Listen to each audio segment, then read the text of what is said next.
सच्ची घटनाएं। एक बहुत ही धनी परिवार में पैदा हुए ये नौजवान, इसी के साथ ही ये बहुत ही बलवान और बहुत ही सुंदर शरीर वाले थे। सारी बातों में ये हर फन मौला थे और 16 साल की उम्र में इन्होंने क्रिकेट में बड़ी प्रवीणता प्राप्त की। ये घोड़ों की रेस में दिलचस्पी लेते थे और अपनी मर्जी से अपना जीवन जीना चाहते थे। हालांकि इनके पिता करोड़पति थे, पर ये बिना शांति की स्थिति में थे। इन्होंने परमेश्वर के महान दास डीएल मूडी के द्वारा सुसमाचार सुना। यीशु मसीह को अपना उद्धारकर्ता स्वीकार करके इन्होंने उद्धार पाया। इस करोड़पति ने जैसे ही उद्धार पाया, ये इच्छा रखने लगे कि इनके 3 बेटे भी कम उम्र में उद्धार प्राप्त कर ले। इन्होंने अपने घर में एक बहुत ही बड़ा कमरा साफ किया और वहां प्रार्थना सभा का आयोजन करना शुरू कर दिया। जैसे कि सीटी स्टड शुरू में ही स्पष्ट रूप में परमेश्वर का वचन सुनने लगे, तो परमेश्वर के लिए क्या मूल्यवान है और क्या नहीं, इसे समझने लग गए। इन्होंने यीशु मसीह को अपना उद्धारकर्ता स्वीकार करके 18 साल की उम्र में अपना जीवन प्रभु को सौंप दिया। क्रिकेट का खेल इन्होंने छोड़ दिया और इस संसार के अभिलाषाओं के पीछे जाना इन्होंने छोड़ दिया। सच्चे परमेश्वर और जगत के उद्धारकर्ता यीशु मसीह के सुसमाचार को प्रचार करने की इच्छा से भर गए।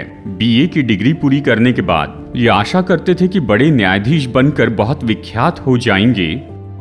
जबकि संसार में आत्माएं नाश हो रही हैं, तो संसार में विख्यात होने की जिज्ञासा रखने का क्या फायदा, ये इन्होंने जाना और इन्होंने निर्णय लिया कि परमेश्वर के कारण ये मिशनरी के रूप में खोए हुए लोगों तक जाएंगे।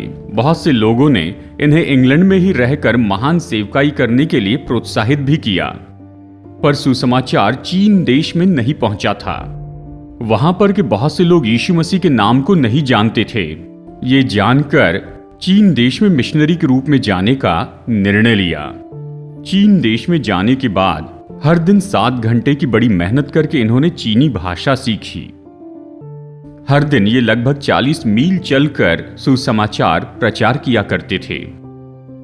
इस तरह से 10 साल में उस देश में रहते हुए बहुत सी आत्माओं को प्रभु के लिए जीता। इन्हें यह खबर दी गई कि इनके पिताजी के गुजरने के बाद इन्हें अपनी संपत्ति लेने के लिए आना है।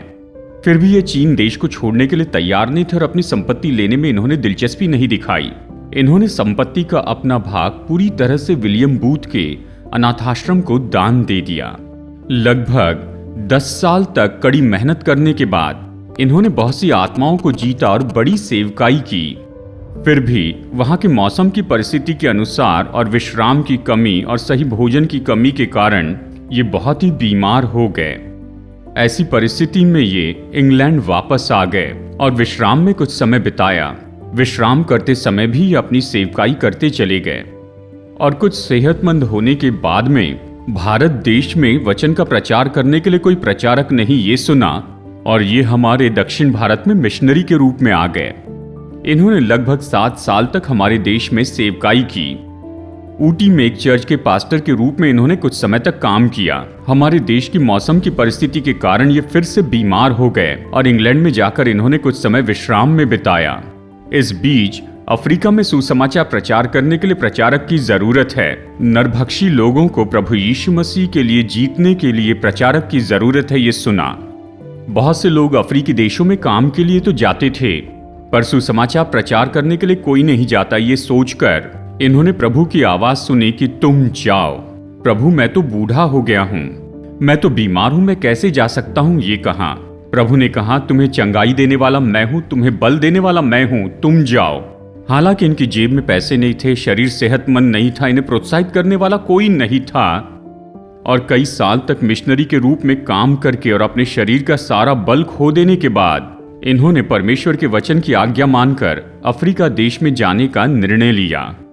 इनके आसपास के लोगों ने कहा, क्या तुम पागल हो गए हो? ऐसे बीमारी के समय और ऐसे बुढ़ापे में तुम उस भयानक जगह पर जा रहे हो, वहां तुम्हारा क्या होगा? इन्होंने कहा, जुआरी जुआ खेलता है, खिलाड़ी खेल के लिए पागल है, पैसा कमाने वाला पैसों के पीछे पागल है। यदि मैं मसीह के लिए पागल हूं तो कोई परवाह नहीं, मैं परमेश्वर के लिए पागल हूं, मसीह के लिए पागल हूं, मैं प्रचार करते जाऊंगा। इस तरह से कहते हुए आगे बढ़े। परमेश्वर की महान दया के कारण ये अफ्रीका में लगभग 20 साल तक एक छोटी झोपड़ी में रहे।